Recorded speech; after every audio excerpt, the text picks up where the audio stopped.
Najlepša hvala vsem, da ste prišli. Včeraj sem se pred začetkom okrogle mize opravičil vnaprej, če bom slučajno kaj narobe formuliral, kakšno vprašanje ali pa karkoli nesmiselnega povedal strani vašega področja, da mi ne zamerite, pa da obenem vam bom postavljal zaporedoma vprašanja, pa če bi kdo želel kakršnokoli repliko ali misel na argumentirati sogovornikovo, da kar izvolite. Naj steče pogovor, kot pač bo stekel. Pa bi začel kar z vami, doktorica Kamišalić Latifić. Kateri so glavni povzetki strategije Digitalna Slovenija 2030 na področju spodbujanja, pridobivanja in razvoja digitalnih kompetenc na nacionalni ravni in kakšen napredek je bil dosežen v zadnjih letih? Ja, hvala za vprašanje. Sem vedela, kam se moram sesti, tako sem mikrofon, ker je bil mikrofon. Strategija Digitalna Slovenija 2030 je bila letos marca sprejeta na vladi in dejansko podaja usmeritve glede digitalne preobrazbe v državi, družbi, gospodarstvu, lokalnih skupnosti, kjer so jasno zastavljeni cilji in so tudi jasno zastavljene, imamo pač postavljene kazalnike za leto 2025 in do leta 2030. In tam imamo opredeljene nekako, seveda v ospredje je postavljen posameznik, človek, seveda tudi posebna pozornost je namenjena okolju, torej nekako ta zgodba digitalno in zeleno skupaj. Kar pa je pomembno nekako, da imamo strategija postavljena v kontekstu 6 različnih poglavij, 6 različnih področij, ki so izjemno pomembna. Se pravi, to je tisto, kar mislimo naslavljati s to strategijo. In sicer prvo področje je infrastrukture, gigabitne infrastrukture, drugo področje seveda digitalne kompetence in vključenost. Potem imamo področje digitalne preobrazbe gospodarstva, pot v pametno družbo 5.0, digitalne javne storitve in kibernetska varnost. Tako da, ko to vse nekako povemo, vidimo, da je pokrita ena taka širša paleta, vse to, kar nekako moramo nasloviti v naši družbi in seveda poseben poudarek, ker je izpostavljeno, je namenjen digitalnim kompetencam in vključenosti. Se pravi, tukaj so podatki mogoče na nekaterih od teh področij, ki sem jih prej omenjala, statistika kaže, pač statistika je neusmiljena. In jasno pokaže, kaj se dogaja, oziroma različni indeksi merijo, kaj se dogaja v državi. Tukaj na področju digitalnih kompetenc je pač zadeva mogoče med slabšimi, če se primerjamo in pogledamo nekako povprečje, evropsko povprečje, tako da tu so zadeve zaskrbljujoče in tu je in iz tega razloga tudi izjemno pomembno, so pomembni takšni dogodki, pomembne so takšni paneli okrogle mize, da se pogovorimo, da razmišljamo o tem, kako lahko nastavljamo ukrepe, aktivnosti, projekte za naprej, da dosežemo dvig digitalnih kompetenc. Če samo osnovno omenim, se pravi digitalne kompetence, osnovne digitalne kompetence v državi ima zgolj 50% prebivalstva. Mi pa pričakujemo, da bodo ti ljudje v podjetjih opravili digitalno preobrazbo podjetij, da bodo učinkovito delali, da bodo uporabljali suvereno takšna in drugačna orodja digitalna, da ne govorimo potem seveda o področju izobraževanja, zdravstva in tako naprej. Povsod ljudje ustvarjamo ta celoten ekosistem in če nimamo teh kompetenc in znanj, se zavedamo, da pač tudi ta proces celoten ne more potekati in težko poteka uspešno. Da ne bom predolga. Najlepša hvala, ker vzemite si toliko časa, kolikor si želite. Zanima me, gospod Menard, kakšne so izzivi na vašem področju? Vi delujete na področju očesne diagnostike in kako digitalne kompetence vplivajo na razvoj izdelkov pa sodelovanja s strankami in tako dalje? Ja, hvala za povabilo in za vprašanje. Mi smo mogoče, pač prihajamo sicer iz zasebnega sektorja, ampak nismo tista tipično podjetje, ki se ponovadi o njih pogovarjamo, ko govorimo o digitalni transformaciji. Glede na to, da mi smo že od štarta, se pravi smo startup, in smo že v osnovi digitalni. A ne? Se pravi, mi nismo nič rabili transformirati, zato ker delujemo v tako nišnem področju, da smo se že v štartu zavedali, da edini trg, s katerim se rabimo ukvarjati, je globalni trg, ki seveda vključuje tudi Slovenijo, ampak ne moramo se ustaviti samo tukaj.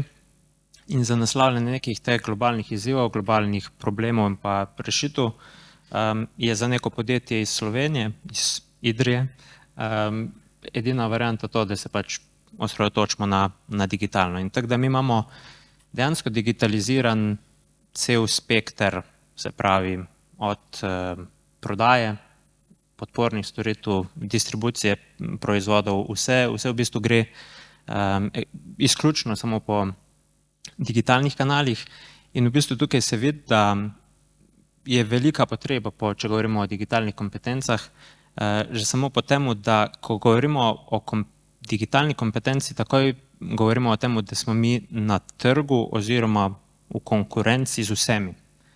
Se pravi, mi tukaj ni več važno, koliko smo mi razviti digitalno v Sloveniji, ampak moramo gledati, koliko so druge in pol mi vsej dosegati nekak ta nivo. Ne?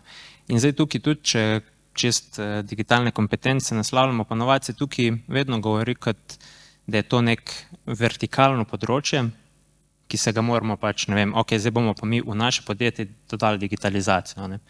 Digitalizacija je horizontalna in v vseh porah podjetja, spreminja vse procese, ker če mi ne spremenimo procesa poslovanja podjetja, mislim v drugem, ne vem, če govorim ne mogoče sem iz vidika našega podjetja, ampak tudi s podjetji, s katerimi sodelujemo, ko so mogoče malo večje, pa kjer jim pomagamo pri tej digitalizaciji, vsi bi radi imeli digitalizacijo, zato ker tako fajn to zveni, ampak v bistvu, kar se večinokrat naredi, je samo, da to, kar že delamo, bomo zdaj oblekli še v digitalizacijo, nobenega procesa, ki poteka v ozadju, ne bomo poenostavili in pač pa bomo mislili, da bo nekaj boljše. Ne, sem še bolj bomo zakomplicirali, zato ker polovica zaposlenih itak ne vštekala, ne bo razumela samih novih tehnologij in smo še bolj zakomplicirali. Zdaj imamo pa kar dve struji v istem podjetju, ki iste stvari dela, sem na dva različna načina. Tako da je tukaj, če govorimo o tem, moramo zmeri premišljati o tem, kak procese, pa verjetno tudi v javnem sektorju je precej podobno, no? Kako celotne procese od spodaj na vzgor premisliti, kaj je smiselno, da si ne bomo še bolj zakomplicirali s tem. Pa tudi same digitalne kompetence pomembne so, ampak ne smemo ob tem pozabiti na vse ostale kompetence. Zato, ker digitalne kompetence ne nadomestijo nič ostalega, se pravi, ne nadomesti, kaj jaz vem, timskega dela, delovnih navad, nekih teh zadev, mogoče, če se izobraževanja dotaknemo, ne? Ampak omogoče to še nadgradimo. Zdaj, kar se mi pa zdi, da je pa pogosto, zdaj bi pa mi kar vsi samo pač računalništvo dali noter, ne? Ampak ni to point digitalizacije, če bomo pa zabili na vse ostalo. Gre za dodatek, ne? Ja, tako, digitalizacija je, no, zdaj se bo vedeli, da delamo na globalnem trgu, amplifier, ojačevalec, ali mogoče tako, pač vsega, kar delamo, ni pa samo po sebi ni nič. Pač digitalizacija je podporna stvar vsemu. Kako je pa, gospa Kosednar, to pri zdravstvu? Kakšna so prizadevanja zdravstvenega sektorja, da bi bili zdravstveni delavci ustrezno opremljeni z digitalnimi kompetencami? Ja, hvala lepa najprej za povabilo in za vaše vprašanje. Torej, zdravstveni sektor si zelo močno prizadeva za pridobivanje digitalnih kompetenc pri zdravstvenih delavcih. V to so vključeni tudi drugi sektorji. Slišali smo že tudi digitalni sektor in druge službe. Zelo pomembno je, da ima Ministrstvo za zdravje neke skupne usmeritve za pridobivanje teh kompetenc in da ugotovimo, kje je ta prepad, ta gap med kompetencami in potrebami. Torej, ugotavljamo, da so te kompetence pri zdravstvenih delavcih še vedno zelo pomanjkljive in pogrešamo pravzaprav en enoten pristop, kar mislim, da ga bodo zdaj te strategije o digitalizaciji tudi lahko naslovile. Sama lahko povem, da se izvajajo različna izobraževanja in v samih zdravstvenih ustanovah in izven ustanov. Naprimer, Nacionalni inštitut za javno zdravje izvaja redne izobraževanja in seminarje za zdravnike, pripravnike in za zobozdravnike. Med drugim tudi govorimo o digitalizaciji in o digitalnih rešitvah v zdravstvu. Potem imamo Nacionalno konferenco javnega zdravja, ki jo je pripravil NIJZ letos.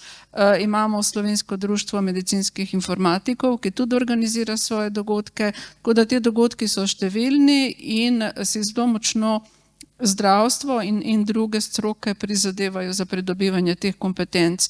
Zdaj, zelo pomembno je, da se tudi sami zdravstveni delavci zavedajo svojih pomanjkljivosti. Torej, če mi zaznavamo v zdravstvenem sektorju samo nek upor in odpor do digitalnih rešitev, je potem zelo težko te digitalne rešitve uvajati. Tukaj bi omenila še nacionalne rešitve e-zdravja, katerih skrbnica sem, in na e-zdravju imamo naprimer Center za pomoč in podporo uporabnikom, klicni center, spletno mesto, dokumentacijo, pogosto zastavljena vprašanja, izvajamo tudi določena izobraževanja na daljavo, imamo določene posnetke izobraževanj, tako da tukaj je res vloženo zelo veliko napora, ampak ta prepad pa še vedno ostaja. Hvala. Kako je pa s tem v šolstvu, gospa Kolar Ivačič?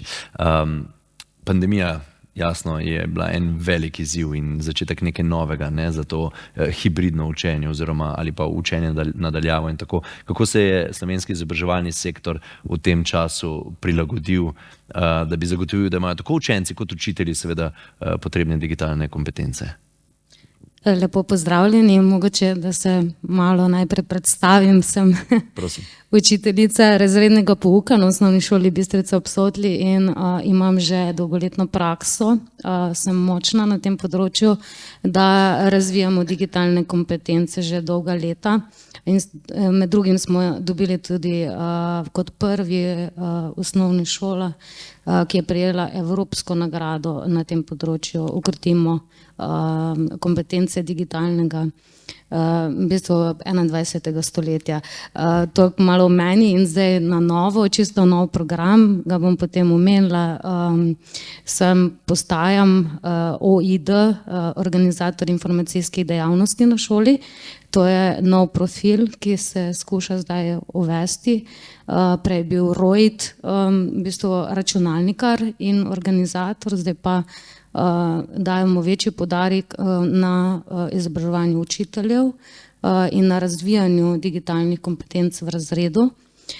Tako da je v bistvu ta človeški vir postaja v ospredje in ne toliko samo podpora računalnikarja. Drugače pa ja, pandemija nas je vse, tudi učitelje pač vrgla v to, da smo morali res vsa znanja izkoristiti takrat in mnogi od nas smo to zmogli, smo znali, smo to delali lažje, ampak nič kaj manj zavzeto. No, kar nekaj učiteljev je pa imelo res težave s tem. In zdaj, kaj opažamo, zdaj, ko smo končno zadihali, ko imamo šolsko leto, v katerem ni več teh ukrepov in ko smo se objeli, ko se pogovarjamo, ko smo dali prednost odnosom in pogovorom, zdaj pa kar čas drvi, sploh na tem področju digitalnem, je pa treba stopiti pač v korak s časom. In tako so zdaj ti projekti, ki en velik akcijski načrt je v Sloveniji, Andi se mu reče, in mi kot šolstvo spadamo pod nek ekosistem, kjer bomo načrtno razvijali te digitalne kompetence, učitelji, kar nekaj projektov, predvsem zdaj so projekti v nacionalni, poleg Erasmusa, ki je že prej potekal, je zdaj na nacionalni ravni zelo kvaliteten projekt digitalnih kompetenc, zelo veliko učiteljev se je vključilo, ogromno nekih dobrih praks, to je bilo vse brezplačno. Skratka, so priložnosti in potem tudi naj omenim pedagogika, inovativna pedagogika. 3-krat smo že mi kot šola, zdaj že tretji projekt.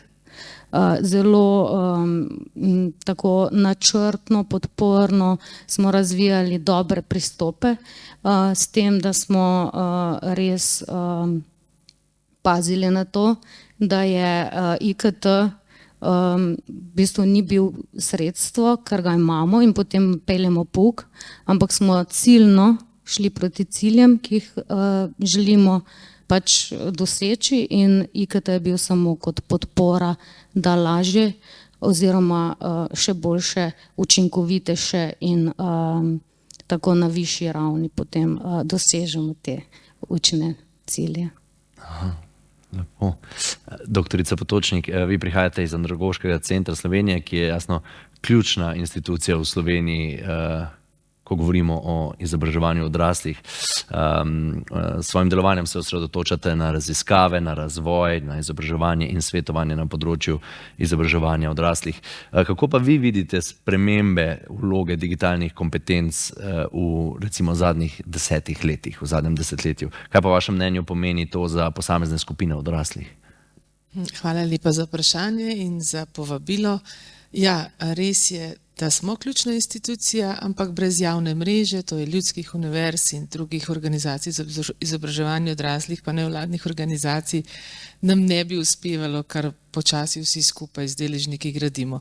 Ja, vidimo torej v bistvu eno temeljno spremembo, da je bila včasih digitalna kompetenca dodatna veščina, danes je pa temeljna zmožnost. To je zelo velik preobrat, tako kot vsaka druga, tako kot bralna pismenost, tako kot, skratka, preživetvena pravzaprav, zlasti pri delovno aktivnih in seveda vseh tistih, ki bodo vstopili zdaj še mladi na trg dela. Tako da je prišla pravzaprav od luksuza k nujnosti. In ker se je to tako hitro zgodilo, traja kar nekaj časa, da vsi to osvojijo, pri čemer seveda visoko izobraženi običajno nimajo težav, tudi vsi podatki vedno kažejo, da se najbolj vključujejo vsa možna dodatna izobraževanja in med drugim seveda tudi digitalno. Problem seveda ostanejo srednje izobraženi in torej še bolj pa tisti, ki imajo dokončano osnovno šolo ali manj. Ker zdaj pravzaprav včasih tudi je bilo dovolj neko osnovno delo, poznavanje dela z računalnikom, da si lahko odprl Windows, da si odgovoril na pošto in to je bilo to. Zdaj pa pravzaprav že kar precej zahtevnejšo delo od vseh zaposlenih, od avtomehanika do kakšnega akademika zahteva kar nekaj znanja. Torej res govorimo o naprednih digitalnih veščinah, pravzaprav ne več o čististem osnovnem poznavanju. In zato se nam seveda brez ene strategije, zato jo pozdravljam, kakršno koli, vedno nikomur ne moreš vsem zadostiti, nikoli niso vsi deležniki zadovoljni z nacionalnimi strategijami, ker bi vsak še kaj dodal, ampak je en trud, da zmanjšaš ta gap, da zmanjšaš prepad med tistimi, ki seveda so kakorkoli ranljivi. Ranljiv si pa takoj, ko nimaš teh digitalnih kompetenc zdaj. In pravzaprav tudi delodajalci imajo verjetno, nihče nima težav spodbujati visoko izobraženih ljudi, doktorjev znanosti in tako naprej, ker sami od sebe.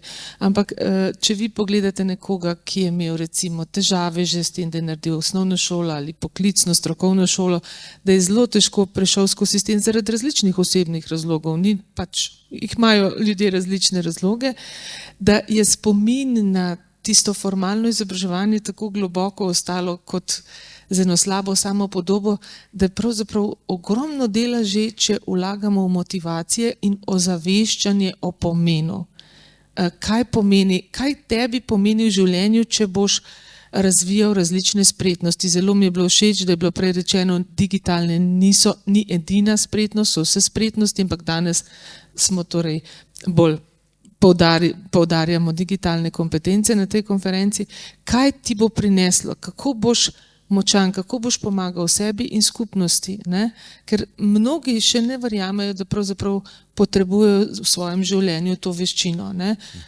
Obstajajo še vedno poklici, veste, sej ravno tako se uporabljajo, ampak recimo biti frizer, pa naj mi ne zamerijo, ali pa kakršenkoli drugi poklic, vendarle še lahko uporabljaš, brez da bi uporabljal računalnike. Ampak to, da veš, da se ti življenje izboljša, da imaš kar naenkrat dostop do platforme, kjer te povabijo na usposabljanje, zdaj če smo za nov trend barvanja, da si kar naenkrat povezan profesionalno z vsemi v tvoji profesiji, da se lahko konec koncev z družinskimi člani nadaljavo pogovarjaš, če so nekje drugje v tujini. Skratka, ozaveščanje o tem, kaj dobrega pravzaprav digitalna tehnologija prinese v življenje slehernega, ne samo to, da ohraniš delovno mesto, da si lahko povečaš seveda tudi dohodek, če imaš boljša znanja, ampak kaj pravzaprav v življenju prinaša, ker ljudje smo različni in vsak ima neke druge vrednote, kaj mu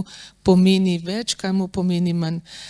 Bi pa rekla še nekaj, glede na to, da je torej naše poslanstvo tudi, da ozaveščamo o pomenu vseživljenjskega učenja, da se ves čas trudimo tudi s tem, da poudarjamo, kako so vse temeljne zmožnosti prepletene.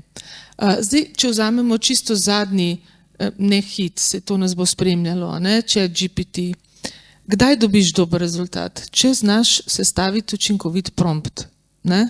Samo takrat, ker sicer bo na zelo široko ali pa zelo splošno vprašanje zagotovo odgovoril tako, da si s tistim ne boš mogel kaj dosti pomagati. Torej, kako pa narediš učinkovit prompt? Da daš prave ključne besede, da imaš tudi že znanje o tem, kaj sploh vprašati, in to lahko s široko razgledanostjo, splošno izobraženostjo in seveda tudi enim nivojem kritične bralne pismenosti. To pomeni, žal, da moramo govoriti vedno tudi povezano s tem, da pri ljudeh spodbujamo vse možne spretnosti, da je lahko tudi digitalna, ker sicer je premalo. Lahko nekoga pošleš, zdaj vidim cel kup tečajev na spletu, kako, za boljši poslovni uspeh, kako ti naredi chat boljši slogan. Ok, greš po vseh tistih korakih, ki so na LinkedInu, ampak za naslednji problem spet nimaš znanja, ne? Moraš spet čakati, da bo eden kaj drugega pokazal in da boš po istem kopitu delal. Seveda se bo pojavilo to, da bodo vsi enaki in nihče več ne bo štrlel iz povprečja, ker tudi ne želiš biti inovativen in kreativen. Skratka, ja, zelo se je spremenilo in delati na osnovi in delati seveda programe, ki so prilagojeni različnim, ne samo starostnim skupinam, tudi demografskim, skratka, da prav digitalna kompetenca in prav tehnologija dajeta priložnost, da se prilagajamo, da je personalizirano. Tako kot je recimo Duolingo zdaj že plus, ne? Je prav tebi prilagojen, kako se ti učiš jezika ali kakršnakoli druga umetna inteligenca. In digitalna kompetenca ima to prednost, da ob toliko orodij in tehnologije nam omogoča, da se prilagajamo, samo to moramo najprej začutiti, vedeti. In delodajalci in vsi tisti, ki razvijamo raznolike programe za usposabljanje. Zato recimo enovita rešitev, ko rečeš, vsi, ki se boste vključili v neko izobraževanje, starejši začnete s temi in temi in temi vsebinami. Ni v redu, ne bo doseglo pravega namena. Pravi, mora biti na nek način veliko bolj personalizirano, pa smo spet pri nekem osebnem pristopu, ki se z digitalnostjo verjetno lahko hitro ponesreči ali pa izgubi. Kako pa Ministrstvo za digitalno preobrazbo v tem hitrem razvoju tehnologije rešuje potrebo po stalnem izpopolnjevanju in dodatnem izobraževanju, usposabljanju?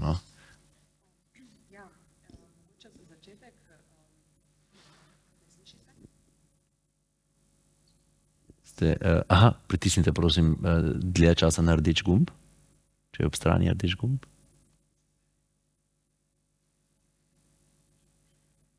Je kaj? Aha. Bo? Ja. Bo. Lepo je.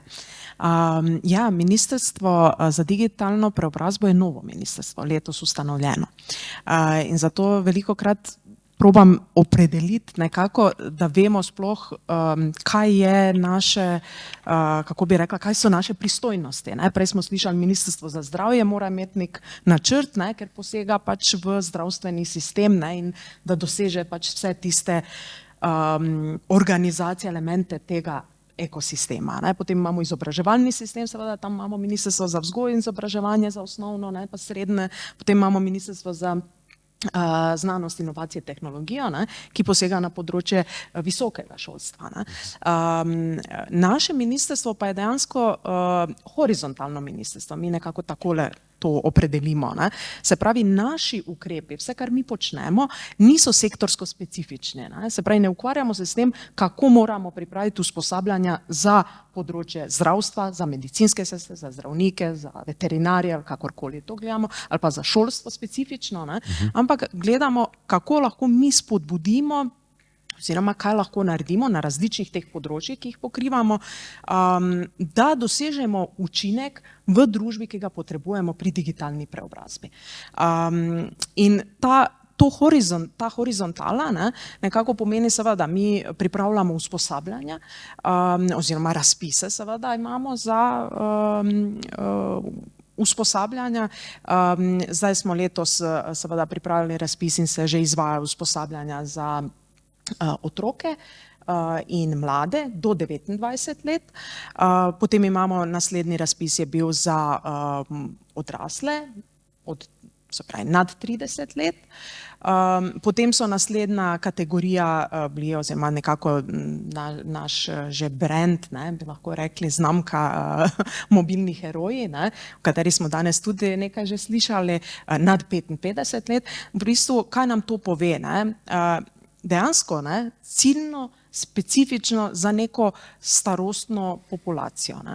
Ker težko pripravimo, pa tudi tam, kjer imamo usposabljanja v tisti skupini 6 do 29 let, seveda niso predvidena enaka usposabljanja, ne. Ampak tam pač izvajalci pripravijo specifično usposabljanja za določeno kategorijo, če to gre, ne vem, za otroke 6, mogoče do 9 let in tako naprej. Ne. In to je izjemno pomembno, ne, da pač tiste, ki jih učimo o nekih digitalnih kompetencah, ne, da na primeren način se jim približamo. Ne. Ker če imamo pač standardna predavanja, recimo na neki fakulteti, univerzi, ne, nekaj takega ne moramo izvajati na osnovnošolskih otrocih. Ne, in to je dejstvo. Enako je dejstvo, da recimo populacija 55 plus, ne, tam pa govorimo o tem, kaj je tisto, kar oni za vsakdanjem življenju potrebujejo. Ne. In je gospa dobro povedala, ne, da pač mi moramo vedeti točno, kaj želimo specifično doseči, ne, ker starejšim seveda ne bomo jih učili, ne vem, Excela, ne bomo jih učili, ne vem, nekih orodij, ki jih aktivna populacija potrebuje mogoče za svoje delo. Oni pa potrebujejo verjetno nekaj, da so lahko ohranjajo komunikacijo, so lahko v stikih z družino, s prijatelji, v tujini, kjerkoli, mogoče tudi ni treba, da je v tujini, ampak znotraj Slovenije.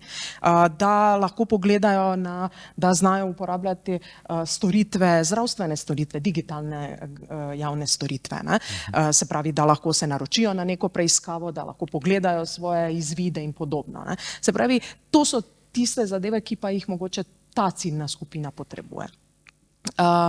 Naslednje, kar seveda mi se ukvarjamo s tem, da poskušamo dvigniti digitalne kompetence, se pravi skozi različna usposabljanja, ne, financiramo različna usposabljanja za dvig digitalnih kompetenc, ampak smo pač se tudi odločili, da odpremo, da naredimo projekt Digi-info točke, ki pa prejšnji petek, ne, smo odprli prvih 62 točk, naslednji mesec pa bodo odprte še naslednjih 160 točk, ker pa imamo fizično na lokaciji svetovalce, ne, kjer se lahko ljudje zglasijo in prosijo za pomoč oziroma povejo, kakšne izzive imajo konkretne in se jim pomaga pri uporabi kakšnih digitalnih javnih storitev. Seveda, ker zdaj rabimo tudi neko prehodno obdobje. Mi lahko upamo, da bomo v nekem doglednem času usposobili vse naše prebivalstvo, da bodo zmožni uporabljati te storitve, ampak do takrat, ne, pa potrebujemo tudi ta fizični pristop, ne, da lahko stopijo do ene osebe, ki jim bo pomagala, ne, pripeljati zgodbe. In še en pomemben vidik, da ne pozabim, ne, seveda so, tukaj se je bilo dosti govora o kadri, ne, seveda kadri, spet se, ne drži. Aha. Ja, spet je, mogoče če pa bi prosil, da zamenja. Ja, bo treba zamenjati. Dobro. Ja. Natjale davna, mogoče kdo prišel zamenjati.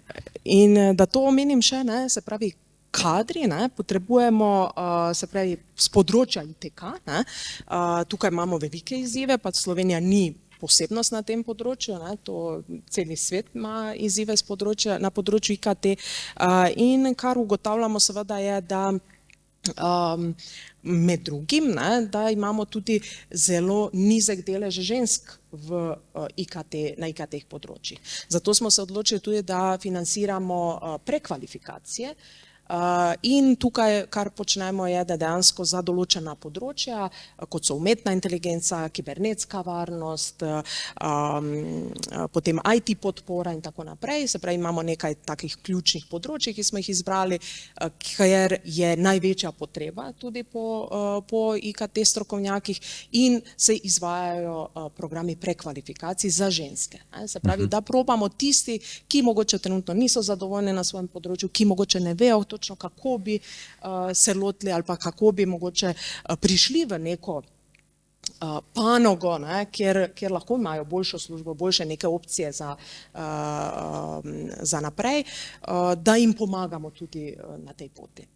Pa imate mogoče že kakšne informacije s terena glede teh infotočk, pa to so se ljudje že navadili ali pa se opogumijo, pristopijo? Ja, se opogumijo, pristopijo, na nekaterih, tisto, kar imamo povratnih informacij, seveda, to je lokalno okolje, ne, tam ljudje se poznajo, ne, in je to tisti spet pristni stik domači, ne, kjer povejo, ja, kaj pa imate to nekaj novega, ne, pa se začnejo pogovarjati, pa rečejo, ja, veš, danes pa sem bil, ne, ali pa sem bila na tej digi info točki, pa so mi tam pokazali, kaj lahko naredim, ne, pa še ostalih 5 gospa grejo dan pogledati, kaj lahko pa one naredijo. Tako da tudi ta doza, mogoče to, kar je bilo prej povedano, ozaveščanje o pomenu digitalnih kompetenc, o pomenu, kaj lahko njim pomenijo, ne, se pravi, če bodo znali uporabljati določene storitve, kako lahko njim izboljšajo življenje. Ne. In tudi ta zdaj skozi recimo tudi digi info točke,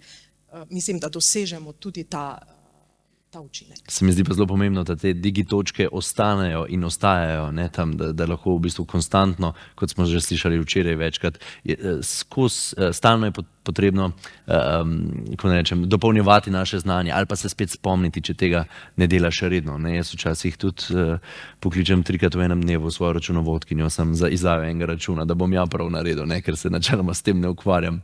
To je tudi res, da če pogosto ne uporabljamo kakšnih storitev, pozabimo, kako se uporabljajo. Ne? In to pri starejših se pozna, ne? Tisti, ki izvajajo usposabljanja za starejše, so nam tudi povedali ravno to, ne? Da tam je potrebno večkrat mogoče kako ponovitev narediti, pa v nekih različnih časovnih obdobjih in podobno, ne? Ker seveda določene digitalne storitve lahko uporabimo mogoče enkrat letno ali pa 5-krat na leto, ne? Določene orodja, aplikacije pa mogoče vsakodnevno uporabljamo. Ja.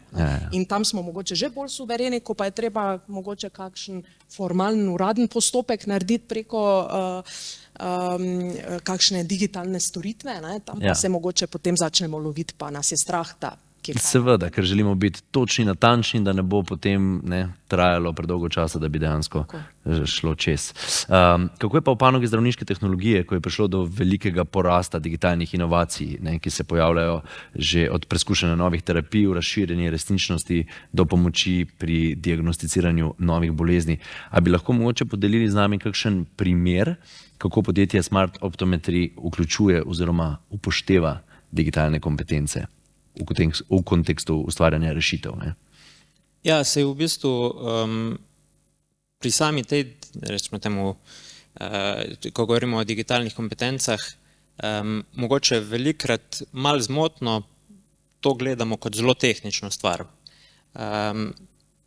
Digitalizacija krvavo potrebuje, rečemo temu, družboslovje ali pa potrebuje netehnične profile in to se pač kaže lih v temu, prej je bilo omenjeno, da moramo počasi iti naprej od nekih osnovnih, mogoče malo bolj naprednim digitalnim kompetencam, ampak v bistvu v osnovi je tako, da osnove morajo biti pokrite, zato ker vse, kar je tam naprej, je pa zelo specifično. In tukaj, naprimer, kar je ena izmed takih stvari in kjer moramo pač podjetja in pa tisti, ki razvijamo digitalne rešitve, bodi si čisto za zaseben segment ali končne potrošnje ali poslovnih uporabnikov ali pa tisti, ki so v javnem sektorju, je to, da ja, res je, da moramo iti v osnovo, pol ratujejo pa stvari bolj kompleksne, ampak na nas, razvijalcih, je pa, da mi naredimo te kompleksne stvari enostavne, intuitivne in pa pač preproste za uporabo. Ker velikokrat se mi zdi, da to smo nekako že podjetja doumela, ko pride do rešitev, ki so za posameznika. Se pravi, kaj je tam en Janez, kakorkoli, se pravi, ne podjetje, neka pravna oseba, nam je vsem jasno, da pač Janez mogoče nima takega znanja, kakor ga imamo mi, ki to razvijamo in ne moramo niti pričakovati, da bo on premišljal tako, kot naš programer tam. Mogoče tukaj za en intermezzo, ko smo rekli ženske, jaz sem doživel en tak reality check, ko smo pač mi predstavljali svojo rešitev, pa mi je pa iz publike prišla pač po zaključku ena gospa reči, da imamo kakšno žensko v ekipi. Zato, ker je bil dizajn in vse je bil čist, mislim, lep, eleganten, ampak pač je vzel čist neke druge logike, ki so značilne čist za moške. In to je bila tudi, naprimer v Ameriki ena raziskava delana, ker je v programiranju toliko moških, je način, na kjer ga se programira, se pravi, sami programski jeziki, v katerih se programira, so osnovani na moški logiki.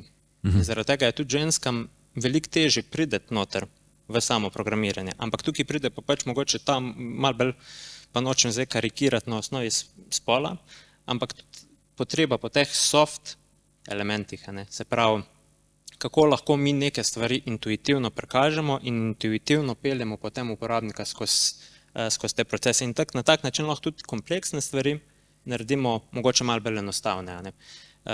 In zdaj pač v zdravstvu je pač čisto tako. Sej mi smo na različnih področjih od očesne diagnostike, kjer v bistvu pomagamo optometristom, oftalmologom po svetu, hitro neko osnovno diagnostiko narediti, da vejo, čemu se bolj posvetiti. Po drugi strani imamo pa tudi za otroke trening vida za tiste, ki škilijo, ki imajo leno oko. In to sta dve publiki, kjer je čist, mislim, velikrat nam rečejo, ok, hardcore medical product, sam ko pogledate naš produkt, to ne izgleda kot medicinski produkt, to izgleda kot neka igrica. Zato, ker uporabnik je otrok, za njega ni nič važen, kakšna huda medicina se izvaja tam zadnja, ampak mora biti prilagojeno temu. In kaj nam digitalizacija omogoča, je to, da mi lahko hitro testiramo, kaj deluje, kaj ne deluje in to prilagajamo, kar mogoče v nekem segmentu zdravja ni lih najbolj enostavno, kar se ne moreš lih igrati pa probati, ampak vse neke te izkustvene elemente pa vedno lahko naredimo. In tudi mogoče, ko govorimo pa o rešitvah za podjetja ali pa po moje tudi za rešitve za nekak javni sektor, tam pridemo pa hitro do tega, da imamo seznam zahtev, to mora noter biti, zato ker tako je bilo, spet ne premislimo procesov, pa damo vse noter in porata stvar konfuzna, tudi če po mojih izkušnjah v večini podjetij posamezniki 80% tega, kar jim stvar omogoča, ne bom koli uporabljala. Ampak zato, ker je nekdo rekel, dajmo, kaj pa, če se zgodi še to, smo dali pa še celo neko dodatno kompleksnost. In tukaj se moramo vedno pri razvoju teh rešitev tudi malo biti kritični sami do sebe in pač tudi dopustiti neko analitični razmislek, a je zdaj to res nujno, da je v neki rešitvi. Ker ne gre samo za, mislim, digitalizacija je zelo analitičen proces. na dlani imamo ogromno informacij, sem te informacije potrebno analizirati in pol na osnovi njih nekaj narediti. Ne. Ker če ne bomo pač sam še zakomplicirali si stvari in belka so komplicirane posamezne stvari, težje jih je povezovati in pa pridemo spet do tega, da pač ne vem, v zdravstvu so bili znani primeri, kaj je pač več informacijskih sistemov, zato ker ena mašina ne bo več delala. Če tistega sklopimo, sam ta pa ne govori z drugo. Mislim, modularnost je ena takih zelo pomembnih stvari v tem. Zdaj ne vem, ali sem odgovoril na vse, ali sem čist.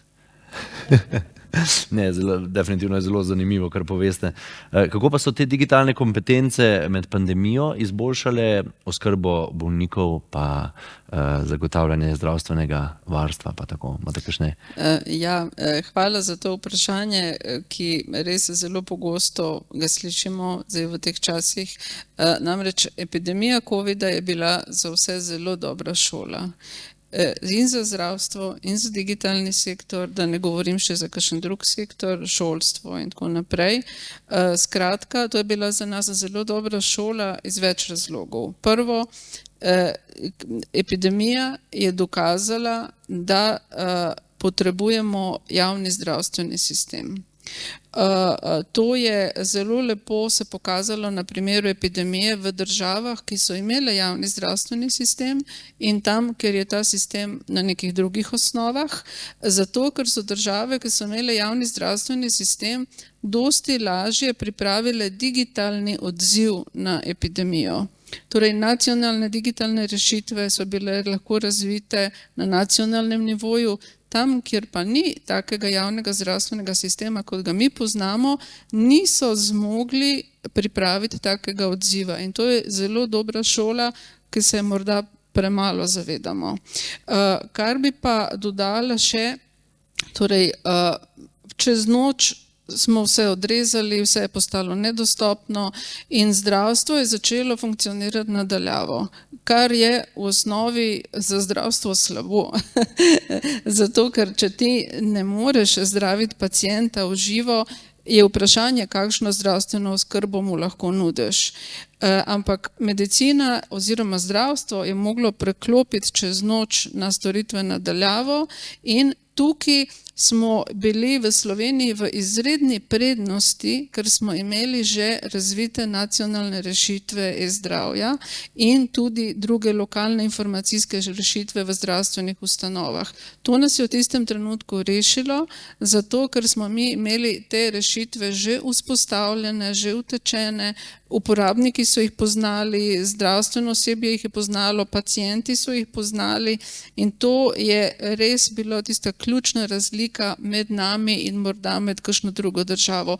Recimo, ne vem, če se zavedate, pogovarjala sem se z kolegi iz Švice, kjer je bil vsak kanton prepuščen sam sebi, da razvija svoje teste, svoje certifikate, svoja potrdila. To je grozljivo. Predstavljajte si, a ne, koliko je tukaj porabljenega odveč enega časa, denarja, napora za stvar, ki je nacionalnega pomena. Tukaj bi dodala samo, v vašem vprašanju ste navedli oskrbo bolnikov. Tukaj bi samo popravila, govorimo o pacientih, zato ker pacienti so poleg bolnikov lahko tudi poškodovanci, zastrupljenci in udeleženci preventivnih programov. Tako da nasplošno govorimo o pacientih, ko govorimo o zdravstvenih digitalnih rešitvah. In tem pacientom je bil na voljo digitalni portal Zavem. Zdaj za domačo nalogo, da vas vprašam, kdo uporablja portal Zavem. Dobro, bravo. Skratka, potem pa dobro poznate tudi mobilna rešitev in prek portala Zavem je bilo omogočeno pacientom dostop do digitalnih covidnih potrdil, kar je bilo pripravljeno v izredno kratkem času z velikimi napori vseh upletenih in sodelavcev na e-zdravju in vzdrževalcev sistemov. Če se spomnite, takrat sredi epidemije smo se zelo zahvaljevali zdravstvenim delavcem, a ne kako si prizadevajo. Nihče pa se ni zahvalil informatikom, prosim lepo. Ja, tako, je res. Skratka, tamle je en revež garal, a ne, zato da sistemi delujejo, pa ni slišal lepe besede. A ni prepogosto tako, v bistvu, da se Tako. iz teh mravljic najmanjših se pozabimo na njih. Ne? Tako. No, tukaj bi dodala še za zdravstvene delavce so bile namenjene rešitve, kot je na primer e-recept ali e-naročanje, kar je vse omogočalo tudi obravnavo nadaljavo in še dan danes se zelo poslužujejo pacienti tega. In dodala bi še, da ko mi pričakujemo od zdravstvenega delavca, da uporablja digitalne rešitve, to njega dodatno obremenjuje. In to je vedno treba upoštevati, ko razvijamo digitalne rešitve, da vnos podatkov, zajem dodatno obremenjuje zdravstvenega delavca. In to ni samoumevno in zelo pogosto bi morali zdravstvenemu delavcu zagotoviti pomoč pri vnosu, pri zajemu podatkov. Torej, ali v obliki nekih, torej poznamo neke mehanizme za diktat, ki se beleži govor, potem ali pomoč od administrativnega osebja, nekih asistentov. Mi ne moremo pričakovati, da bo tam kirurg z krvavimi rokami tipkal, ne? To ne bo šlo. Tako da pri razvoju je treba tudi to upoštevati. Kot na kakšnem sodišču bi potrebovali neko zapisnikarja, ki bi to hkrati vse povedano in vse tako. Da, ne. Ja, ampak recimo, ne vem, če ste kdaj bili pri kakšnem starejšem zdravniku, ki še takole tipka, a ne? Ja.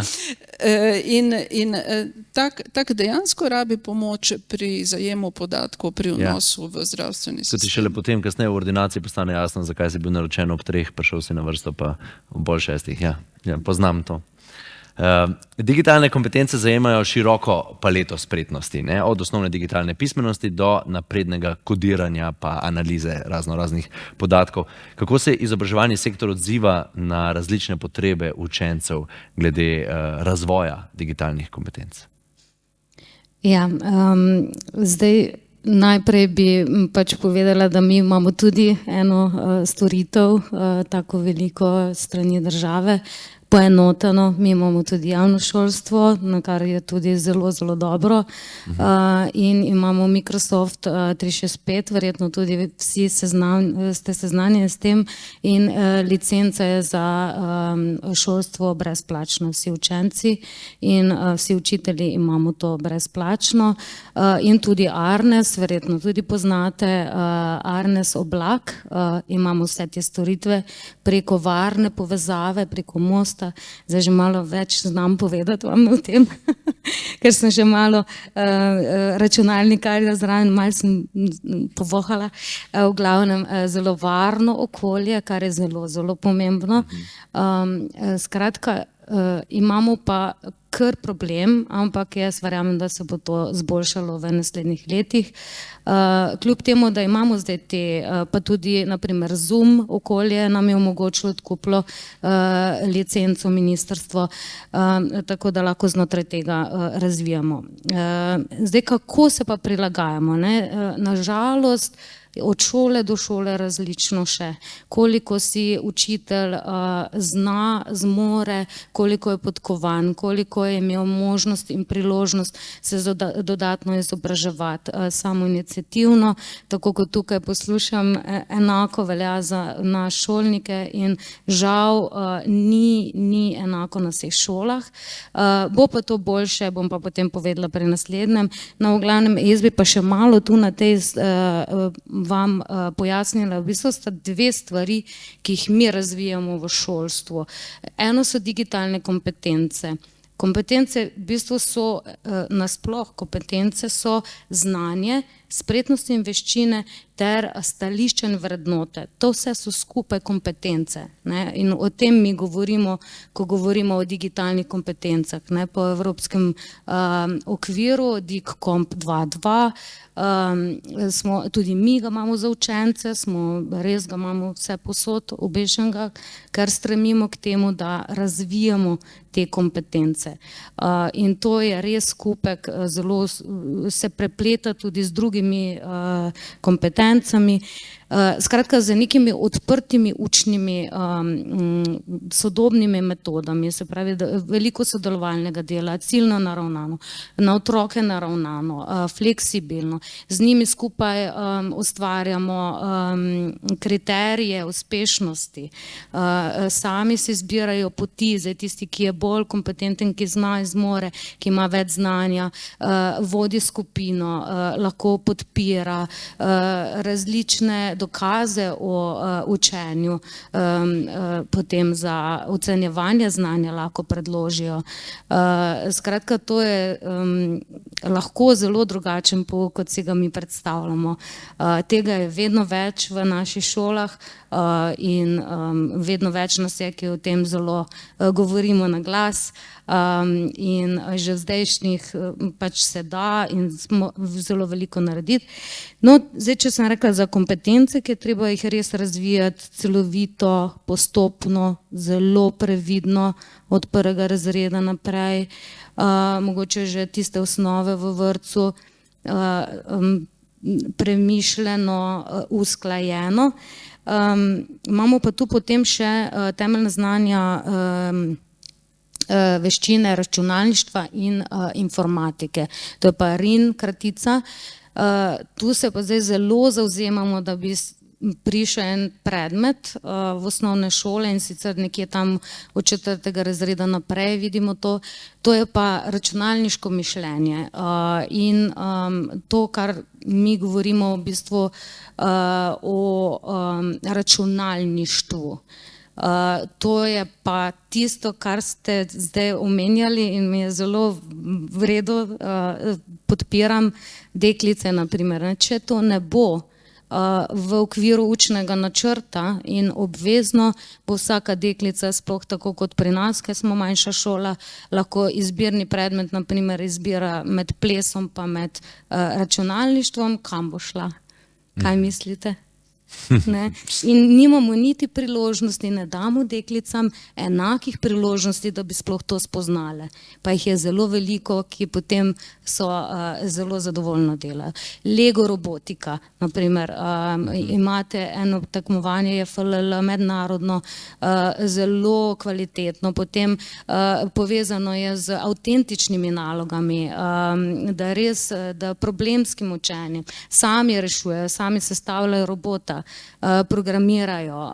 Skratka, tam imamo tudi deklice zraven, ker tudi tam se meri, naprimer, kako znajo sodelovati med sabo, kakšen projekt naredijo, kako znajo predstaviti in tu so potem deklice mogoče malo boljše pa kot dečki, oni pa spuščajo robota. V glavnem vidimo, imamo poti, znamo, tako da jaz verjamem, da bo to vedno boljše. Hvala. Katere so pa po vašem mnenju glavne ovire, s katerimi se odrasli soočajo pri pridobivanju novih digitalnih veščin, ne? Kako jih lahko premagamo? Ja, prva ovira je res pomanjkanje osnovnega znanja pri nekaterih, ne? Tistih, predvsem starejših, pa zdaj ne mislim 55 plus ali 65 plus, ampak delovno aktivnih, kaj se jim od 40-45, ki seveda v svojem formalnem izobraževanju niso imeli teh vsebin ali pa predmet v tem smislu, da so se učili, katerega leta so izumili motherboard, pa CPU, pa tako naprej. Ne? Skratka, pomanjkanje osnovnih znanj in tukaj seveda je rešitev organizacija in pri delodajalcih in pri vseh možnih ponudnikih, da država in lokalne skupnosti spodbujajo te začetne tečaje, osnovne tečaje. In v izobraževanju odraslih, ker to, o čemer govorimo zdaj, je pravzaprav vse neformalno. To ni nič takšnega, da bi končal izobraževanje z nekim spričevalem. Je vse na tem, da drug drugega spodbujamo in da bi bilo čim več znotraj lokalnih skupnosti, da znotraj manjših skupnosti vzpostavljamo učeče se skupnosti, vam povem, bo večji uspeh, kot če če nekdo nekaj z dekretom upelje in tako naprej, ampak da si drug drugemu pomagamo in da recimo tudi kapacitete, ki jih lokalne skupnosti imamo, izkoristimo. Knjižnice, različne dvorane, tudi šole, zakaj ne, kjer imamo že opremo in ni za to potrebno ne vem koliko finančnih sredstev. Torej najprej ta osnovna znanja. Potem je druga ovira je tudi strah, tudi teh, ki zmorejo ali pa ki zmoremo, ki se nam zdi, da obvladamo digitalno tehnologijo za svoje delo, strah pred tem, ker se vse tako hitro spreminja. Da ali boš sploh še kos stalno spreminjajoči in vedno hitrejše spreminjajoči se tehnologije. Ne? Zato res in delodajalec in vse izobraževalne organizacije, da vzpostavijo neko tako spodbudno podporno okolje.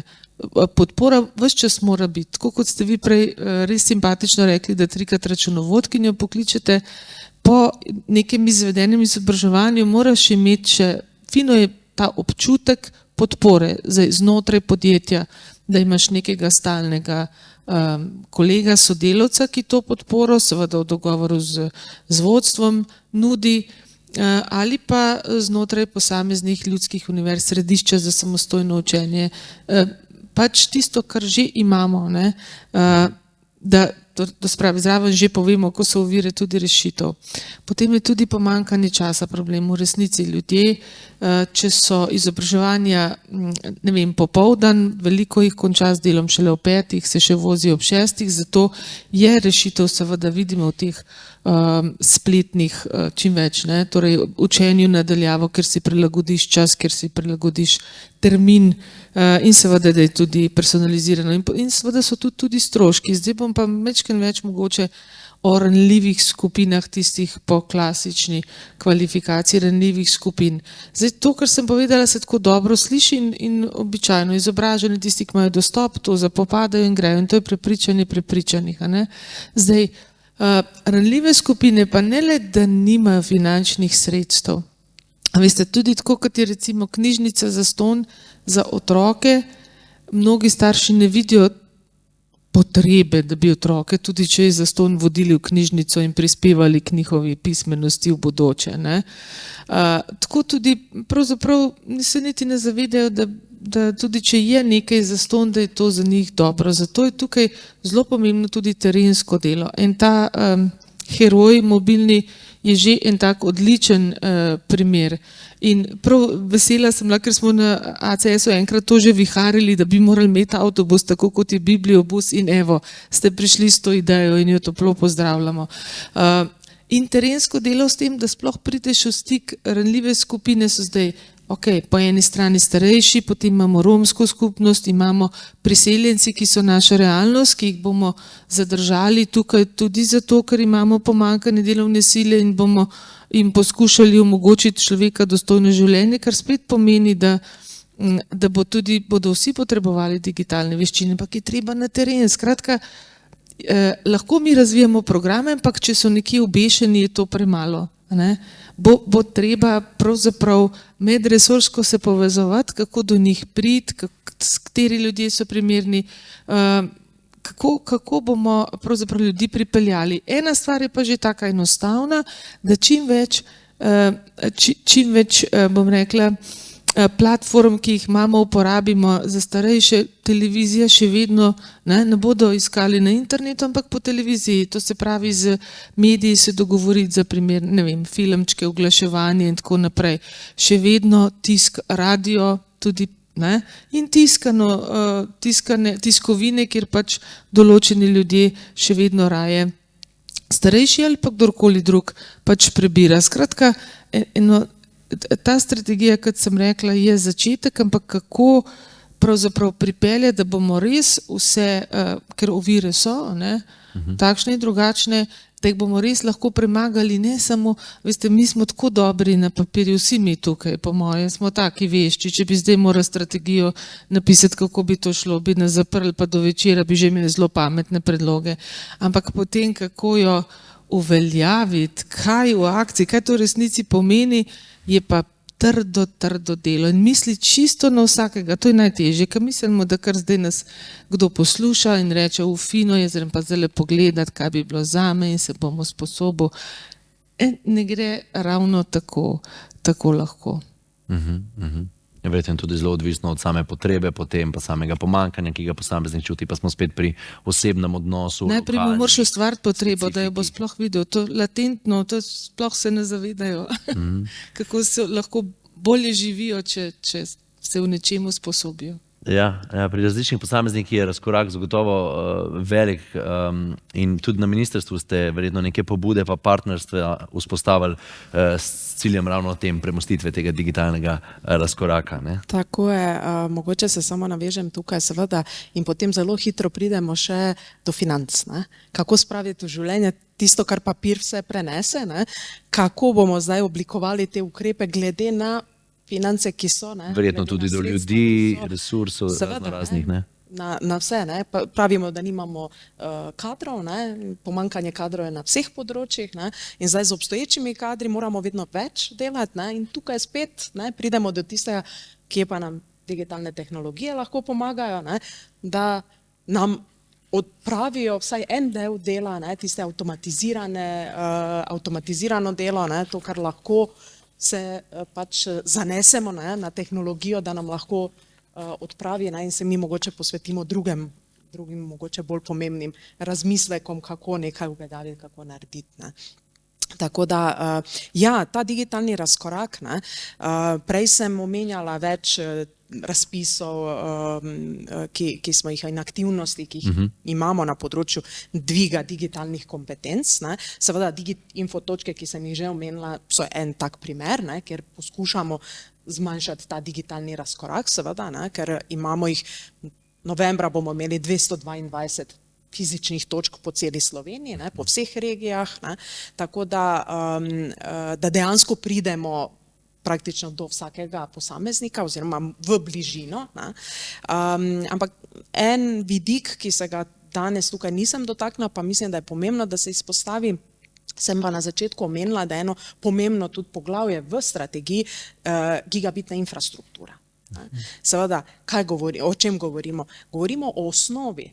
Se pravi, mi lahko imamo ne vem kakšne kompetence, pa lahko imamo ne vem kakšna orodja digitalna, če nimamo povezave, če nimamo širokopasovne povezave, dovolj hitre povezave na internet, ne, nam to vse nič ne pomaga. Ne. In to smo v obdobju korone ne, zelo lepo videli, ne, ko so se oglašali z koroškega konca, ne, da smo imeli tam praktično ena gospodinjstva odrezana ne, od sveta v smislu, bili so doma, ne, ampak ne starši, ne otroci niso mogli sodelovati, niso mogli delati od doma, ne, ali pa ne vem, so se mogli približati do prve točke, kjer so imeli dostop do interneta in podobno. Ne.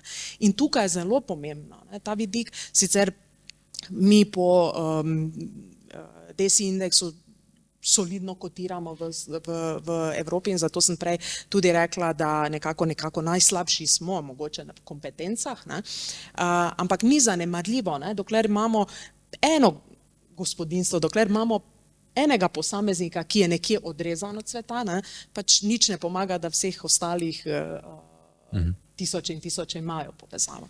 Tako da tukaj je spet naloga države, seveda, ker tukaj moramo se zavedati, omrežja gradijo operaterji. In to je tržna dejavnost. In kar pa država lahko naredi, pa je, da posegamo takrat, ko ni tržnega interesa za gradnjo.